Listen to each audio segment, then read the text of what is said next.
అనేక ప్రాంతాల నుంచి ఈ సభకు విచ్చేసిన ప్రతి ఒక్కరికి పేరు పేరున వందనం, శుభాభివందనం.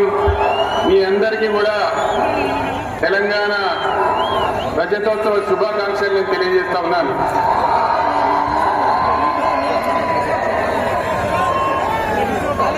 జననీ జన్మభూమిశ్చ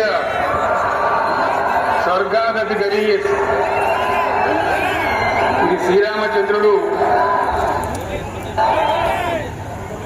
లంక మీద యుద్ధం చేసి రావణ సంహారం చేసి అయోధ్యకు తిరిగి రావాలి అనేటువంటి ఆలోచనలో ఉన్నప్పుడు రాముల వారి సోదరుడు లక్ష్మణ్ సహా ఆయన వెంట ఉన్న చాలా మంది పెద్దలు లంక చాలా సువర్ణమయంగా ఉంది, అద్భుతంగా ఉంది, మరి అయోధ్యకు ఎందుకు ఇక్కడి నుంచే పరిపాలన చేద్దామని అంటారు. దానికి శ్రీరామచంద్రుల వారు ఒప్పుకోలేదు.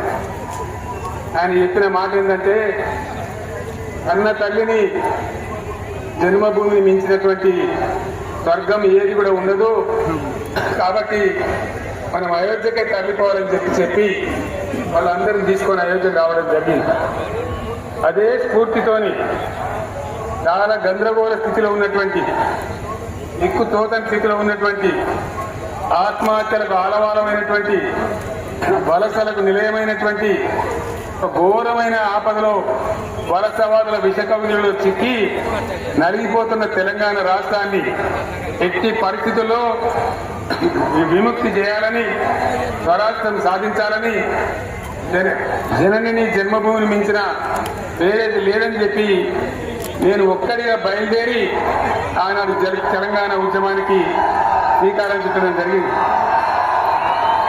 25 ఏళ్ల క్రితం, దయచేసి మీరు గొడవ బంద్ చేయాలి అనుకోవద్దు, సభలో చాలా మంది ఉన్నారు, లక్షల మంది ఉన్నారు, మీరు ఆపాలి.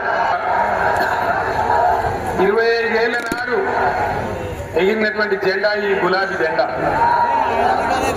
చాలా మంది బంద్ చేయాలి బాబు బంద్ చేయాలి. ఎగిరిన జెండాను ఎందరో అవమానపరిచింది, ఎన్నో మాటలు అన్నారు, ఎగతాలు చేసిండ్రు, అవహేళన చేసిండ్రు, మక్కలో పుట్టింది కుప్పలో పోతుందని చెప్పారు.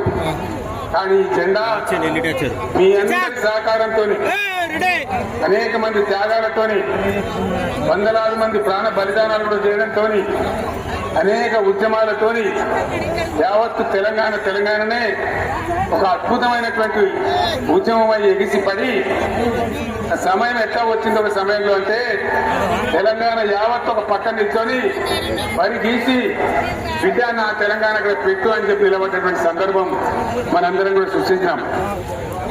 తద్వారా మన లక్ష్యం తెలంగాణ రాష్ట్రాన్ని సాధించుకున్నాం. నివాళులు అర్పిస్తా ఉన్నాను. 1969లో మూగబోయిన తెలంగాణ నినాదానికి తిరిగి జీవం పోసింది ఈ గులాబీ జెండాని మీ అందరికీ నేను మనవి చేస్తా ఉన్నాను. ప్రజలు పరిపాలన అప్పగిస్తే విధ్వంసమైన తెలంగాణను వికాస పథంలో నడిపించింది ఈ తెలంగాణ. దానికి కూడా ఈనాటి కరెక్ట్ గా 25 ఏళ్ళు నిండుతా ఉన్నాయి. ఆనాడు కొండా లక్ష్మణ్ బాపూజీ గారు ఆశ్రయమిస్తే ఏప్రిల్ 27, 2001న జలదృశ్యంలో టీఆర్ఎస్ ఆవిర్భావం తెలంగాణ చరిత్రనే మలుపు తిప్పిన ఒక మహోజ్వల ఘట్టం. పదవుల కోసమో, కులం కోసమో, మతం కోసమో, వ్యక్తుల కోసమో పుట్టలేదు ఈ గులాబీ జెండా. ఇది తెలంగాణ రాష్ట్ర సాధన కోసం పుట్టింది. పదవీ త్యాగాలతోనే మన తెలంగాణ ప్రస్థానం ప్రారంభమయ్యింది. అది ఫలించి మన సొంత రాష్ట్ర కళ కూడా నెరవేరిందని నేను మనవి చేస్తా ఉన్నా. ఆనాటికి అలుముకున్నటువంటి చీకట్లను పారదోలడానికి, ప్రజల్లో విశ్వాసం కల్పించడానికి, ఆత్మవిశ్వాసాన్ని పెంపొందించడానికి నేను ఒక మాట చెప్పిన ఆ రోజు మీ అందరికీ కూడా గుర్తుండాలి. ఉద్యమం నుంచి వెనక్కి మరలితే, ఉద్యమ జెండాను దించితే నన్ను రాళ్లతో కొట్టి చంపండి అని చెప్పి నేను ఉద్యమాన్ని ప్రారంభించిన విషయం మీ అందరికీ కూడా తెలుసు. ఆ తదనంతరం జరిగినటువంటి స్థానిక పంచాయతీ ఎన్నికల్లో, ఆ తదనంతరం జరిగినటువంటి సిద్దిపేట ఉప ఎన్నికలో ప్రజలు బ్రహ్మాండంగా ప్రారంభోసి ఊపిరిలిగితే అద్భుతంగా ఉద్యమం ముందుకు పురోగమించిన విషయం మనకు తెలుసు. 60 ఏళ్ల సమైక్య పాలనలో తెలంగాణది ఎంత గోస, ఎంత దుఃఖం, ఎంత వేదన, ఎంత హింస, ఎంత అణిచివేత చూసినామో మనందరికీ కూడా బాగా తెలుసు. గోదావరి కృష్ణనీళ్లు దక్కకుండా తరలిపోతే తల్లి సనుబాలకు నూతన పిల్లల్లాగా తెలంగాణ బిడ్డలు రోధించారు, కరువుల కాటకాలకు గురయ్యారు. అర్ధరాత్రి కరెంట్లు పెట్టబోయి పాములు గుట్టి తేలు గుట్టి చాలా భయంకరంగా అనాథల్లాగా చనిపోయినారు. ఆ రకంగా జరుగుతూ ఉంటే ఇక్కడ ఉన్నటువంటి ఆనాడు కాంగ్రెస్ లో టీడీపీలో ఉన్నటువంటి నాయకులు పదవుల కోసం పెదవులు మూసిండ్రు తప్ప ఏనాడు నోరు తీసి కొట్టాడలేదు. గులాబీ జెండా ఎగిరేదాకా కనీసం తెలంగాణ సోయిని కూడా ప్రదర్శించలేకపోయినారు. మీ అందరికీ తెలుసు, తెలంగాణ కోసం అవసరమైన ప్రతి సందర్భంలో పదవులు త్యాగం చేసిన వాళ్ళు బీఆర్ఎస్ బిడ్డలు అని చెప్పి నేను గర్వంగా మనవి చేస్తా ఉన్నా. కానీ పదవుల కోసం తెలంగాణను ఆగం చేసిన వాళ్ళు ఆనాడు ఉన్నటువంటి కాంగ్రెస్ నాయకులు అని చెప్పి కూడా నేను మనవి చేస్తా ఉన్నా. చంద్రబాబు నాయుడు ఆనాడు ముఖ్యమంత్రిగా ఉండి ఎంత ఘోరమంటే హైదరాబాద్ నడిబొడ్డున ఉండే తెలంగాణ గడ్డలో ఉండేటువంటి రాజధానిలో మన శాసనసభలో తెలంగాణ పదాన్ని నిషేధించినాడు. తెలంగాణ అనవద్దని స్పీకర్ ద్వారా రూలింగ్ ఇప్పించినారు. ఇదే జిల్లాకు చెందినటువంటి ప్రణయ్ భాస్కర్ గారు ఆ రోజు ఎమ్మెల్యేగా శాసనసభలో తెలంగాణ అంటే అది నేరమైనట్టుగా పరిగణించి తెలంగాణ పదాన్ని నిషేధించే ప్రయత్నం చేసినారు. మిత్రులారా, మీకు అందరికీ చరిత్ర తెలుసు. ఆనాడైనా ఏనాడైనా ఈవెన్ ఈనాడైనా తెలంగాణకు విలన్ నంబర్ 1 కాంగ్రెస్ పార్టీ అని మనవి చేస్తా ఉన్నా. మనందరికీ కూడా తెలుసా విషయం. తెలంగాణ హైదరాబాద్ స్టేట్ పేరుతో ఉన్ననాడు ప్రజలు వద్దంటుంటే కూడా బలవంతంగా తెలంగాణను ఆంధ్రతో కలిపిన వాళ్ళే ఏందా బాబు, ఏందా నెహ్రూ. 69లో ఉద్యమం వస్తే 400 మంది తెలంగాణ బిడ్డలను పిక్చర్లాగా కాల్చి చంపింది ఇందిరాగాంధీ ప్రభుత్వం, ఆనాడు ఉన్నటువంటి కాంగ్రెస్ పరిపాలన.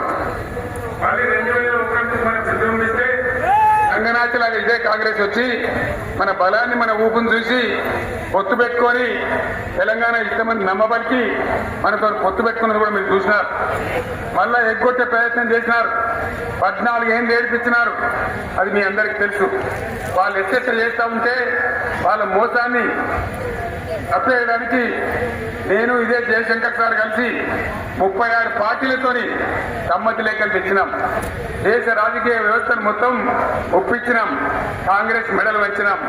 అప్పటికి కూడా ముందుకు రాకపోతే కేంద్ర మంత్రి పదవుల్లో ఉన్నటువంటి మేమందరం, ఇక్కడ రాష్ట్రంలో మంత్రులుగా ఉన్నటువంటి మిత్రులు అందరం కూడా రాజీనామాలు వాళ్ళ ముఖాన కొట్టి బయటకు వచ్చి మళ్ళా ఉద్యమ జెండాలు పట్టుకున్నాం. ఆ తర్వాత కూడా కదిలిసి రాకపోతే నేను ప్రాణాలకు తెగించి చివరికి ఆమరణ దీక్ష కొనుక్కున్న సంగతి కూడా మీకు తెలుసు.